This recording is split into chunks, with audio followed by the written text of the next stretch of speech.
ರಾಜ್ಯಶಾಸ್ತ್ರ with Ramesh ಚಾನೆಲ್ನ ವೀಕ್ಷಕರಿಗೆ ನಮಸ್ಕಾರ. ಆತ್ಮೀಯರೇ, ಇವತ್ತಿನ ಈ ಒಂದು ವಿಡಿಯೋನಲ್ಲಿ ಕರ್ನಾಟಕ ವಿಶ್ವವಿದ್ಯಾಲಯ ಧಾರವಾಡವು ತನ್ನ ಅಧೀನದಲ್ಲಿ ಬರ್ತಕ್ಕಂತಹ ಎಲ್ಲ ಸ್ನಾತಕ ಕೋರ್ಸುಗಳಿಗೆ ಅಂದರೆ BA, BCom, BSc, BBA, BCA ಮುಂತಾದ ವಿವಿಧ ಕೋರ್ಸುಗಳಿಗೆ ಪ್ರಥಮ ಮತ್ತು ದ್ವಿತೀಯ ಸೆಮಿಸ್ಟರ್ಗೆ ನಿಗದಿಪಡಿಸಿರ್ತಕ್ಕಂತಹ ಕಡ್ಡಾಯ ಪತ್ರಿಕೆ ಅಂದರೆ ಕಾನ್ಸ್ಟಿಟ್ಯೂಷನಲ್ ವ್ಯಾಲ್ಯೂಸ್ ಅಂತ ಏನು ಕರಿತೇವೆ, ಸಂವಿಧಾನಾತ್ಮಕ ಮೌಲ್ಯಗಳು ಅನ್ನೋ ಕಡ್ಡಾಯ ಪತ್ರಿಕೆ ನಿಗದಿಪಡಿಸಿದೆ.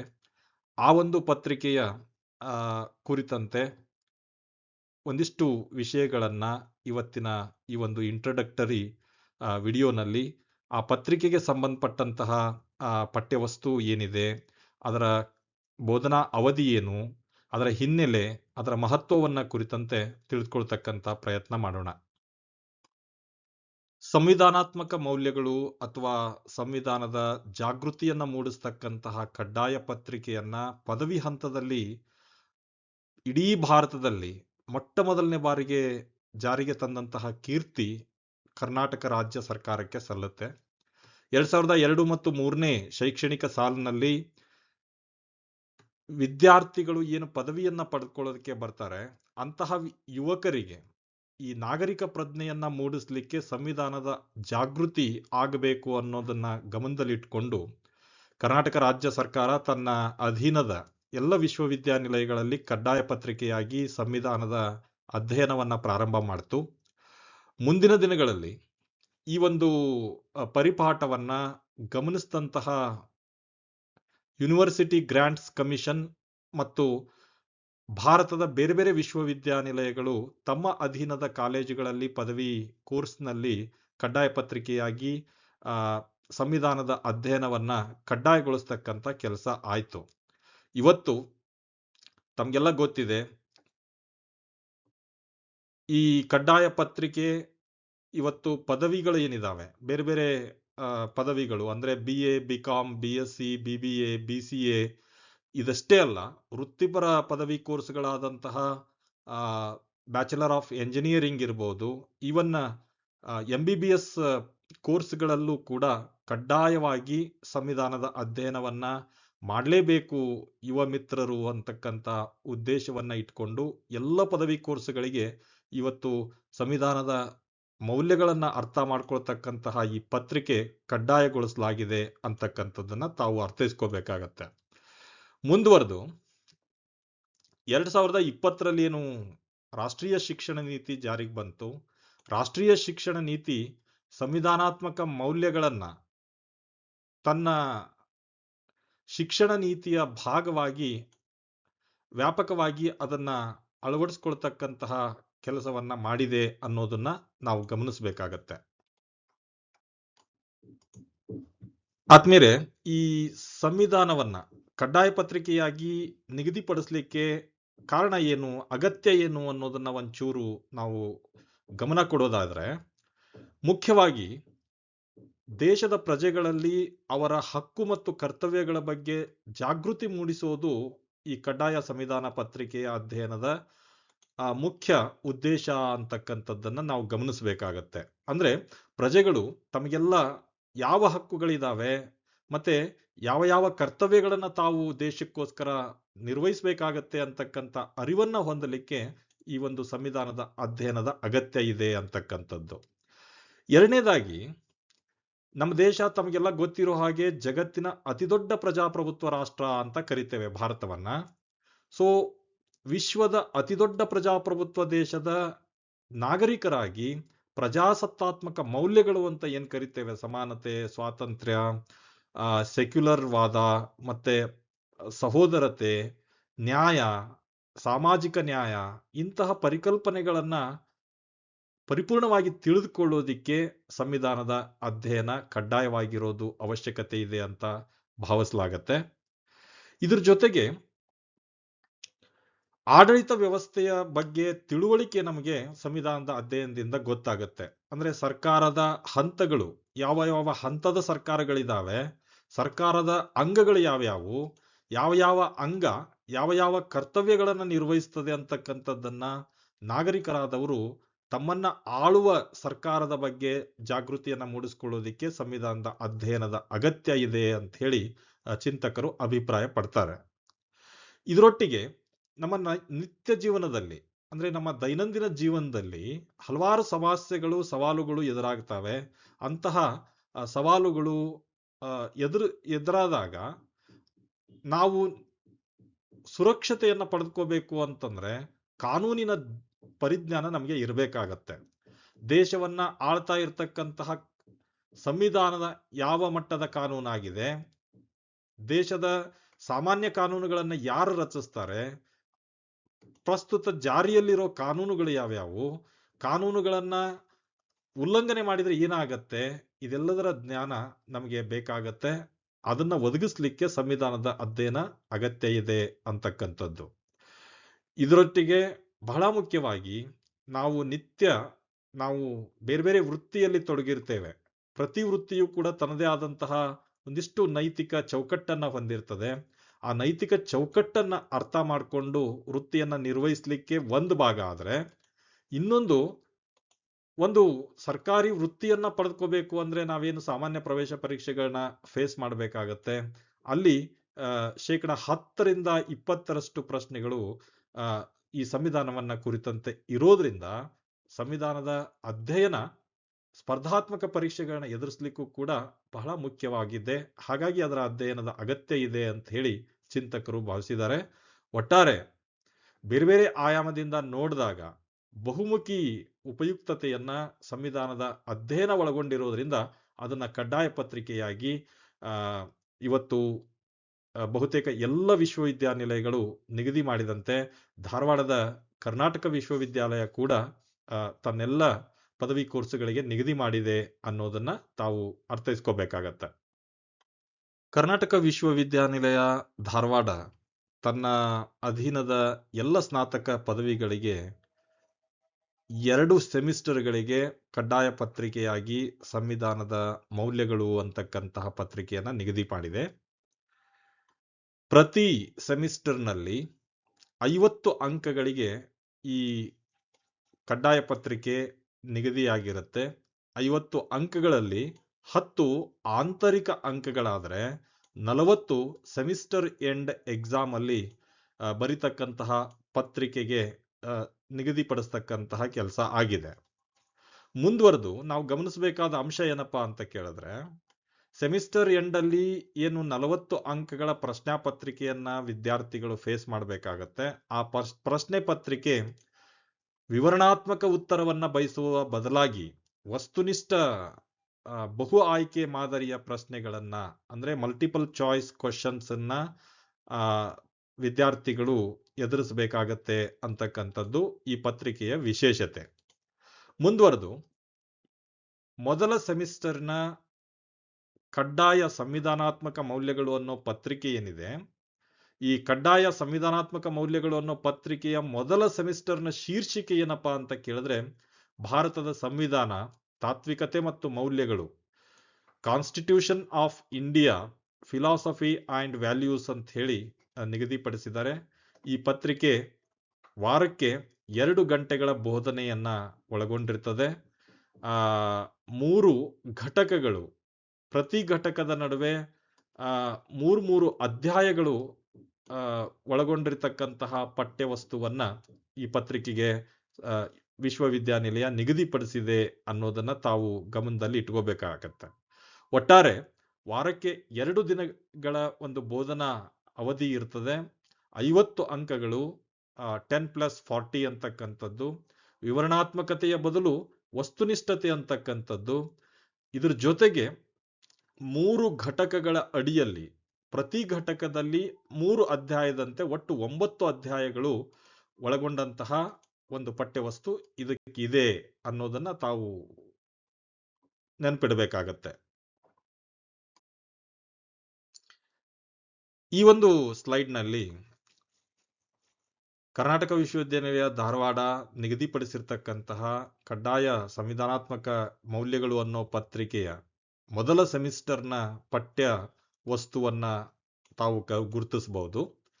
ಒಟ್ಟು 9 ಅಧ್ಯಾಯಗಳ ಪೈಕಿ ಮೊದಲನೇ ಅಧ್ಯಾಯ ಸಂವಿಧಾನದ ಅರ್ಥ, ಸ್ವರೂಪ ಮತ್ತು ಮಹತ್ವವನ್ನ ಆ, ಅಧ್ಯಯನ ಮಾಡಬೇಕಾದ ಒಂದು ಅವಶ್ಯಕತೆಯನ್ನ ವಿವರಿಸ್ತಕ್ಕಂಥ ಕೆಲಸ ಮಾಡ್ತದೆ. ಅಂದ್ರೆ ಭಾರತ ಸಂವಿಧಾನ ಅಲ್ಲ, ಸಾಮಾನ್ಯವಾಗಿ ಸಾರ್ವತ್ರಿಕವಾಗಿ ಸಂವಿಧಾನ ಅಂದ್ರೆ ಏನು, ಸಂವಿಧಾನದ ಸ್ವರೂಪ ಹೇಗಿರ್ತದೆ, ಮತ್ತೆ ಯಾಕೆ ಒಂದು ದೇಶಕ್ಕೆ ಸಂವಿಧಾನ ಬೇಕು ಅಂತಕ್ಕಂಥ ಒಂದು ಸಾಮಾನ್ಯ ಒಂದು ವಿವರಣೆಗಳನ್ನ ನಾವಿಲ್ಲಿ ಅರ್ಥೈಸ್ಕೊಳ್ಬೇಕಾಗತ್ತೆ.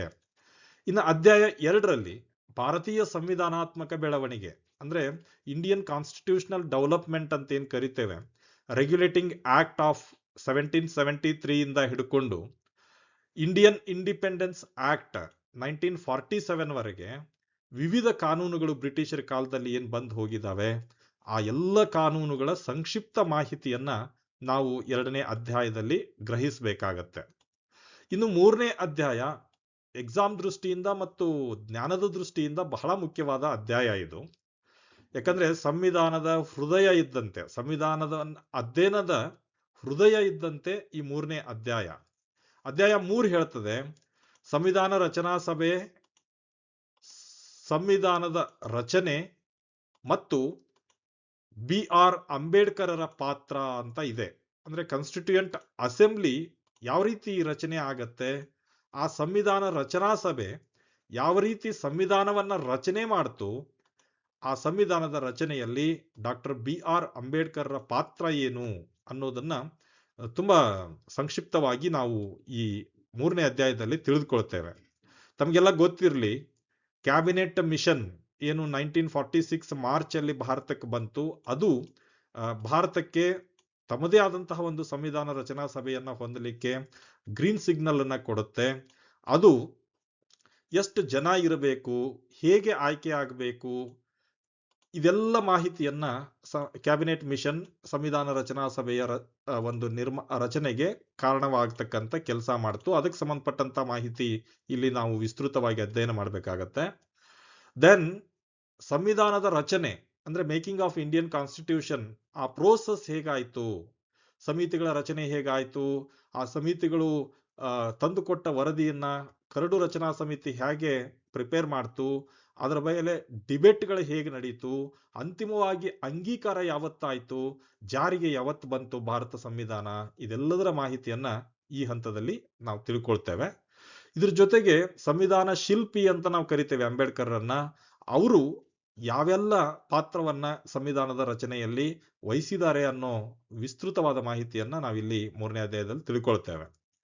ಇನ್ನು ಅಧ್ಯಾಯ 4 ಭಾರತ ಸಂವಿಧಾನದ ಪ್ರಸ್ತಾವನೆ ಬಗ್ಗೆ ನಿಮಗೆ ಸಾಕಷ್ಟು ಮಾಹಿತಿಯನ್ನ ತಿಳಿಸ್ತಕ್ಕಂಥ ಕೆಲಸ ಮಾಡ್ತದೆ. ಭಾರತದ ಪ್ರಜೆಗಳಾದ ನಾವು ಅಂತ ಹೇಳಿ ಪ್ರಾರಂಭವಾಗಿ ಈ ಸಂವಿಧಾನವನ್ನ ಅಂಗೀಕರಿಸಿ ಅಧಿನಿಯಮಿತಗೊಳಿಸಿ ನಮಗೆ ನಾವೇ ಅರ್ಪಿಸಿಕೊಂಡಿದ್ದೇವೆ ಅಂತ ಮುಕ್ತಾಯವಾಗ್ತಕ್ಕಂತಹ ಒಂದು ಸ್ಫುಟವಾದ ಸಂಕ್ಷಿಪ್ತ ಪಠ್ಯ ಏನಿದೆ ಭಾರತ ಸಂವಿಧಾನದಲ್ಲಿ, ಆ ಸಂವಿಧಾನದ ಒಂದು ಪಠ್ಯವನ್ನೇ ನಾವು ಏನಂತ ಕರಿತೇವೆ ಅಂತಂದ್ರೆ ಪ್ರಸ್ತಾವನೆ ಅಥವಾ ಪೂರ್ವ ಪೀಠಿಕೆ ಅಂತ ಕರಿತೇವೆ. ಆ ಪೂರ್ವ ಪೀಠಿಕೆಯ ಸಮಗ್ರ ಮಾಹಿತಿಯನ್ನ ನಾವು 4ನೇ ಅಧ್ಯಾಯದಲ್ಲಿ ಓದ್ತೇವೆ. ಇನ್ನು ಅಧ್ಯಾಯ 5ರಲ್ಲಿ ಪೌರತ್ವದ ಬಗ್ಗೆ ಒಂದಿಷ್ಟು ಮಾಹಿತಿಯನ್ನ ನಾವು ತಿಳ್ಕೊಳ್ಬೇಕಾಗತ್ತೆ. ಈ ದೇಶದ ಭವಿಷ್ಯದ ನಾಗರಿಕರಾಗ್ತಕ್ಕಂತಹ ನಾವು, ಅಂದ್ರೆ ಪದವಿ ಪಡಿತಾ ಇರ್ತಕ್ಕಂಥ ವಿದ್ಯಾರ್ಥಿಗಳು, ಪೌರತ್ವ ಹೇಗೆ ಸಿಗುತ್ತೆ ಭಾರತದಲ್ಲಿ, ಪೌರತ್ವ ಪಡೆದುಕೊಳ್ಳುವ ಮತ್ತು ಕಳೆದುಕೊಳ್ಳುವ ವಿಧಾನಗಳು ಯಾವ್ಯಾವು, ಯಾವ ಕಾನೂನಿನ ಅಡಿಯಲ್ಲಿ ಪೌರತ್ವವನ್ನ ನಾವು ಪಡ್ಕೊಳ್ತೇವೆ ಮತ್ತು ಕಳೆದುಕೊಳ್ತೇವೆ ಅಂತಕ್ಕಂಥದ್ದು, ಪೌರತ್ವ ತಿದ್ದುಪಡಿ ಯಾವ ಯಾವ ಸಂದರ್ಭದಲ್ಲಿ ಯಾವ ಯಾವ ಬದಲಾವಣೆಯನ್ನ ತರಲಿಕ್ಕೋಸ್ಕರ ಪೌರತ್ವ ತಿದ್ದುಪಡಿ ಕಾಯ್ದೆಗಳು ಬಂದ್ವು ಅನ್ನೋ ಸಂಕ್ಷಿಪ್ತ ಮಾಹಿತಿಯನ್ನ ಈ ದೇಶದ ಪ್ರಜೆಗಳಾಗಿ ನಾವು ತಿಳಿದುಕೊಳ್ಬೇಕಾಗತ್ತೆ.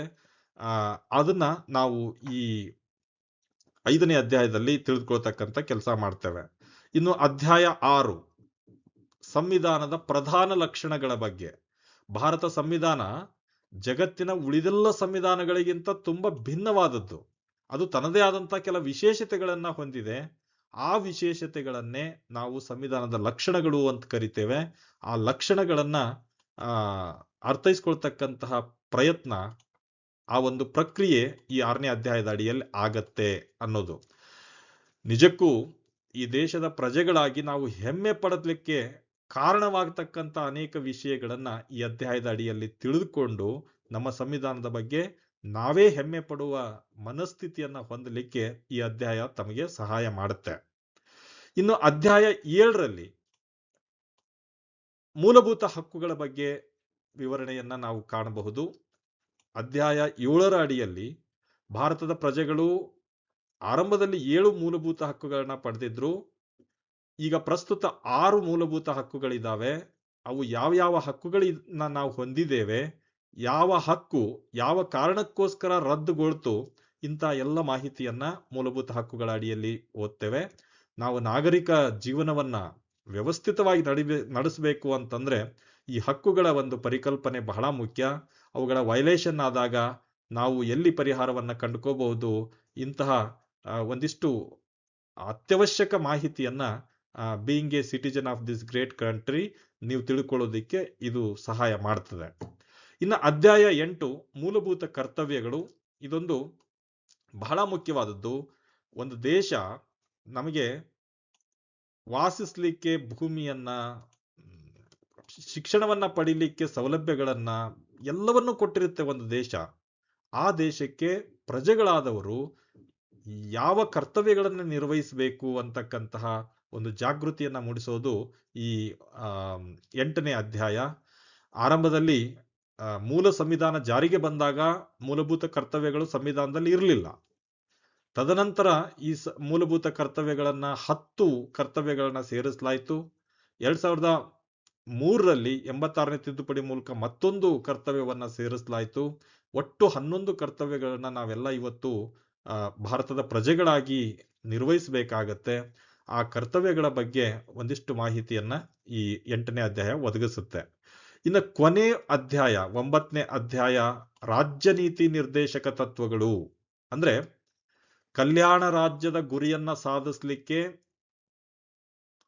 ಭಾರತ ಸಂವಿಧಾನ ಭಾರತದಲ್ಲಿ ಇರ್ತಕ್ಕಂಥ ಕೇಂದ್ರ ಮತ್ತು ರಾಜ್ಯ ಸರ್ಕಾರಗಳಿಗೆ ಪ್ರಜೆಗಳ ಯೋಗಕ್ಷೇಮವನ್ನ ಕಾಪಾಡಲಿಕ್ಕೆ ಅಗತ್ಯ ಇರತಕ್ಕಂಥ ಕೆಲವು ಮಾರ್ಗದರ್ಶಿ ಸೂತ್ರಗಳನ್ನ ಕೊಟ್ಟಿದೆ. ಅವುಗಳನ್ನೇ ನಾವು ರಾಜ್ಯ ನೀತಿ ನಿರ್ದೇಶಕ ತತ್ವಗಳು ಅಂತ ಕರಿತೀವಿ. ಇವತ್ತು ನಮ್ಮ ಸುತ್ತಮುತ್ತಲು ಪಂಚಾಯಿತಿಗಳು ಕಾರ್ಯಾಚರಿಸ್ತಾ ಇದ್ದಾವೆ ಅಂತಂದ್ರೆ, ನಮ್ಮ ಅಕ್ಕಪಕ್ಕದಲ್ಲಿ ಅಂಗನವಾಡಿಗಳು ಕಾರ್ಯನಿರ್ವಹಿಸ್ತಿದ್ದಾವೆ ಅಂತಂದ್ರೆ, ಇವತ್ತು ನೀರಾವರಿ ಸೌಲಭ್ಯ ನಮ್ಮ ಅಕ್ಕಪಕ್ಕದಲ್ಲಿ ಇದೆ ಅಂತಂದ್ರೆ, ಇದೆಲ್ಲದಕ್ಕೂ ಮುಖ್ಯ ಕಾರಣ ರಾಜ್ಯ ನೀತಿ ನಿರ್ದೇಶಕ ತತ್ವಗಳ ಒಂದು ಮಾರ್ಗದರ್ಶನ. ಸೊ ಅದರ ಬಗ್ಗೆ ಒಂದಿಷ್ಟು ಮಾಹಿತಿಯನ್ನ ನಾವು ಆ 9ನೇ ಅಧ್ಯಾಯದಲ್ಲಿ ತಿಳಿದುಕೊಳ್ತೇವೆ. ಹೀಗೆ ಭಾರತದ ಪ್ರಜೆಗಳಾಗಿ ಒಬ್ಬ ವ್ಯಕ್ತಿ ಪಡಿಲೇಬೇಕಾದಂತಹ ಒಂದು ಫಂಡಮೆಂಟಲ್ ನಾಲೆಜ್ ಅನ್ನ ಈ ಕಡ್ಡಾಯ ಪತ್ರಿಕೆ ಒದಗಿಸ್ಕೊಡ್ತಕ್ಕಂಥ ಕೆಲಸ ಮಾಡ್ತದೆ. ಈ ಪತ್ರಿಕೆಯನ್ನ ಶ್ರದ್ಧೆಯಿಂದ ಇಲ್ಲಿ ಬರ್ತಕ್ಕಂಥ ಅಂಶಗಳನ್ನ ಅರ್ಥ ಮಾಡ್ಕೊಂಡ್ರೆ ಅದು ಬಹು ರೂಪದಲ್ಲಿ ತಮಗೆ ಉಪಯುಕ್ತ ಆಗತ್ತೆ. ಒಂದು ನಾಗರಿಕ ಜೀವನವನ್ನ ನಡೆಸಲಿಕ್ಕೆ, ಇನ್ನೊಂದು ಪ್ರಜಾಸತ್ತಾತ್ಮಕ ಮೌಲ್ಯಗಳನ್ನ ನಾವು ಅರ್ಥೈಸ್ಕೊಳ್ಳೋದಿಕ್ಕೆ, ಆಡಳಿತಾತ್ಮಕ ರಚನೆಯನ್ನ ಪಡೆದುಕೊಳ್ಳೋದಿಕ್ಕೆ, ಹಾಗೇನೆ ಕಾನೂನಿನ ಅರಿವನ್ನ ಹೊಂದಲಿಕ್ಕೆ, ಇದಕ್ಕೆಲ್ಲವನ್ನು ಮೀರಿ ಉದ್ಯೋಗಾಕಾಂಕ್ಷಿಗಳಾದಂತಹ ತಮ್ಮಂತ ಯುವಕರಿಗೆ ಸ್ಪರ್ಧಾತ್ಮಕ ಪರೀಕ್ಷೆಗಳನ್ನ ಸಮರ್ಥವಾಗಿ ಎದುರಿಸಲಿಕ್ಕೆ ಈ ಸಂವಿಧಾನದ ಅಧ್ಯಯನ ತಮಗೆ ಸಹಾಯ ಮಾಡುತ್ತೆ ಅಂತಕ್ಕಂಥದ್ದನ್ನ ಹೇಳ್ತಾ, ಈ ಪ್ರಸ್ತಾಪಿಸಿರ್ತಕ್ಕಂತಹ ಪಠ್ಯವಸ್ತುವಿನ ಸಮಗ್ರ ಅಧ್ಯಯನವನ್ನ ತಾವೆಲ್ಲ ಮಾಡ್ತೀರಿ ಅಂತ ಆಶಿಸ್ತಾ ಈ ಒಂದು ವಿಡಿಯೋನ ಮುಗಿಸ್ತೇನೆ. ಧನ್ಯವಾದ.